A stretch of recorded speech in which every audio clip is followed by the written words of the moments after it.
Well, thank you for a wonderful presentation. And I have also published on the impact of Wahhabi radicalism before.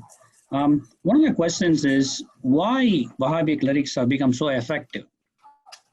I mean, to have so many millions of people follow them, I mean, that's no easy task.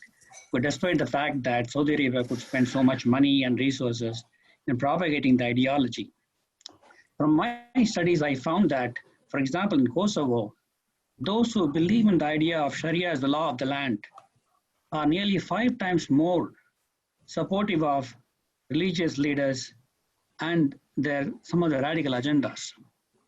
So what has happened is that Sharia, the version of Sharia, Saudi Arabia has propagated, which is that it's a divine law, it's all encompassing, the way it is practiced in Saudi Arabia, that seems to have been quite effective.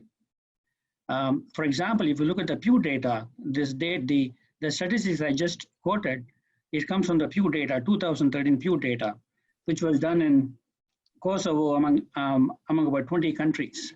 So, the point here is that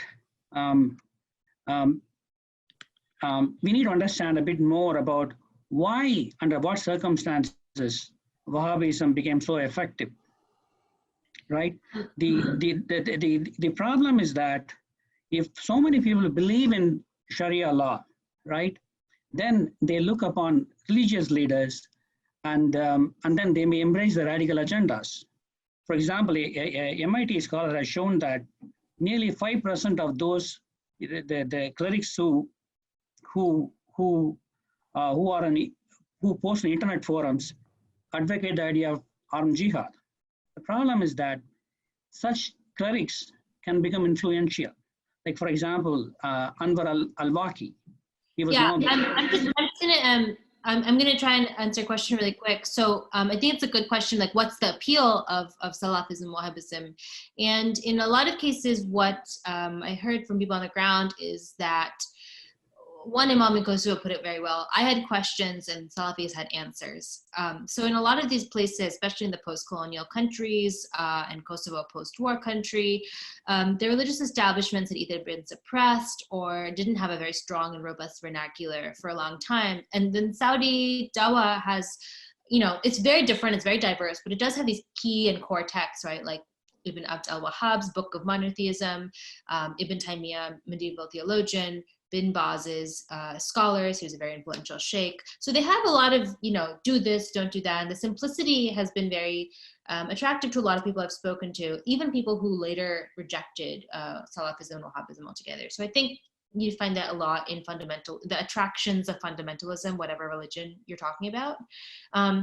And just a side note, like I don't think support for Sharia is necessarily an extension of Saudi soft power. I think there's a lot of grassroots sentiment in support of Sharia in a lot of places, including northern Nigeria, where it was seen as a way to affirm their regional identity as Muslims after a period of military rule.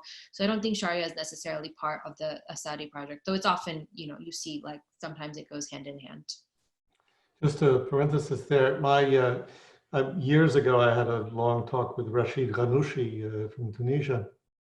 It's essentially Muslim Brotherhood. And I was saying, what's the good thing about the brand of Islam that you preach?